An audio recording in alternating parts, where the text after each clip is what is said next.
What's up, everybody? Thank you for joining us for another episode of WEGS Garage. We are once again working on our 1964 Triumph TR4. Today we're going to be trying to fit up our old convertible top slash hood, depending on where you're from, to see how it all fits up and what we need to fix and all that kind of stuff.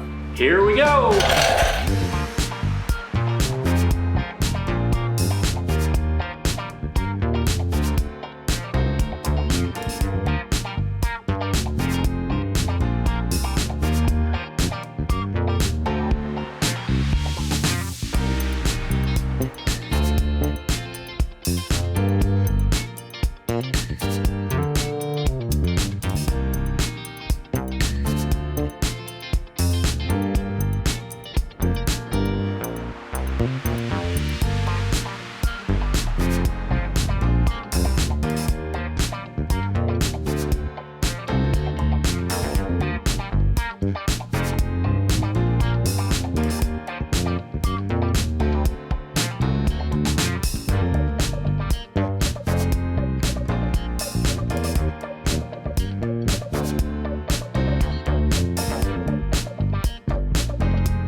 Alright, so we got our hood installed. Now, we were definitely expecting to have a few issues with this thing. It's very old. You can see the windows are yellowed and there's some seams that are ripped out, but we're kind of hoping we could maybe nurse it back to life, and we're definitely hoping we could at least kind of use it to see how the windows and everything fits on there. But we appear to have way more issues than we originally thought. Let me show you. So on this side, things don't look too terrible. Obviously the front edge is not captured by the cladding on the front, so it's not tight right now. But you can kind of see how it's supposed to fit together there with the window and the flaps behind the window. This little drip edge kind of tucks over the top of the window a little bit and comes around back there. So like as far as the height of the window, I think we're pretty close. So we probably use this as the height. We might make a few adjustments, but the problem is we can't really get it fully sort of stretched into place. First off, we don't have the webbing for the frame, but the bigger problem is, like, for whatever reason, it's almost like this whole top has shrunk over time, or maybe never fit at all, who knows, because you can only get one side worth of snaps on at a time. If you come back here, we can see that side, there's almost no way to get that pulled tightly enough. Now it's kind of cold out, so maybe a warmer day would be better, but we're ways off. We're probably at least like a quarter of an inch off from hitting the snaps on that one there. So that's a problem. We have kind of the same problem up here at the front. Doesn't seem wide enough at the front to get the snap where it would need to be.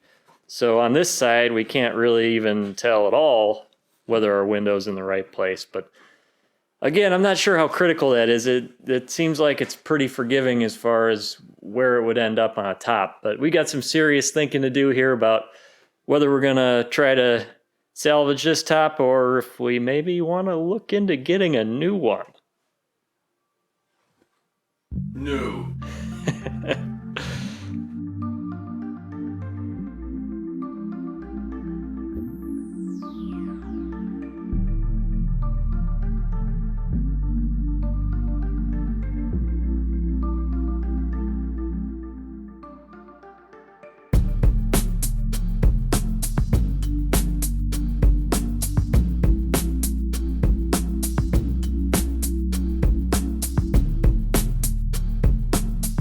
One good thing about our little fact-finding mission today is it does look like our hood frame is in pretty good condition. Needs a little bit of paint, so we'll be addressing that. But otherwise, everything is straight. Everything looks the same from one side to the other. So I think that this is going to work just fine without any major repairs or bends or anything like that. So that's good. So Dad and I mutually agreed it's definitely time for a new top. Definitely.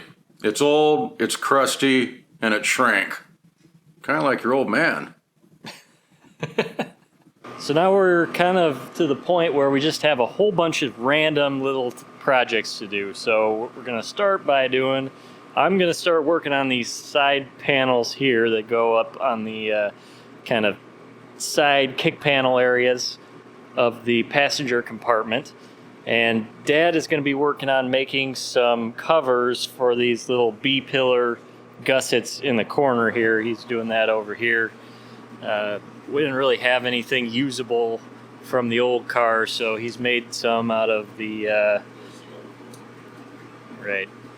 pretty crusty.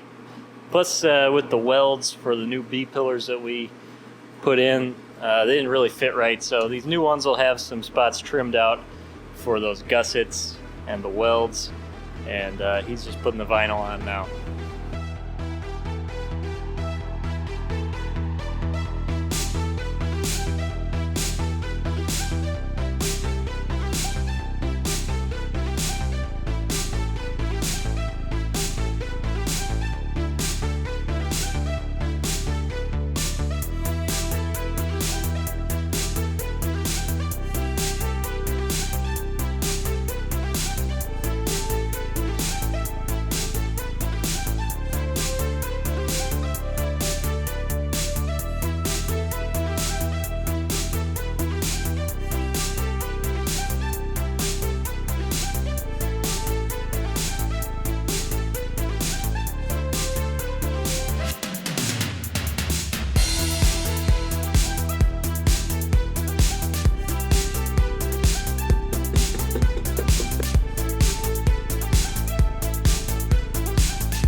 All right, I guess everybody will probably accuse us of cheating on this one. We put this screw in right here.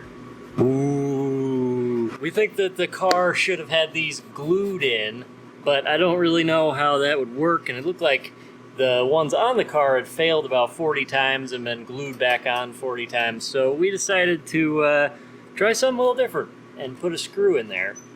And that really looks good. Then the edges of the fabric all tuck right underneath this fuzzy seal on the door, and everything just looks really nice in the end. All right, so there it is. We got our corner piece in. The front kick panel is in place up there. We only really ended up being able to get 2 screws in there. All the holes in the body did not really line up very well, but it's held in place by it goes under the carpet in the front, and so it's pretty solid. I don't think it's going anywhere, so we're just gonna leave it like that for now. If we need more screws in the future, we can always shoot a couple into the sheet metal, but I think that's gonna be good. On the other side here, we got our 2-piece fuzzy seal installed the whole way down. You can see how that sort of captures the edges of all of these pieces of vinyl. Got to trim that a little bit, and holds everything nicely in place. It's continuous, goes all the way up to the top of the windscreen, and we haven't trimmed it off yet because we got to get our capping in place before that is ready to go. So that's going to do it for today. Kind of a lot of odds and ends today. Not maybe the most interesting thing to watch, but we did get a few things wrapped up. We got some of these little picky details finished up that seemed to take a long time. It's definitely looking like we're going to be getting a new hood for the car. So if anyone has any suggestions or some experience with any of the various hood manufacturers, drop us a comment down below. Let us know what you think of the different brands, the different materials, yeah, I don't know. It's kind of new territory for us. So drop a comment down below. Thanks so much for watching. Hit the like button if you enjoyed the video. Don't forget to subscribe if you haven't already. And we'll see you next time.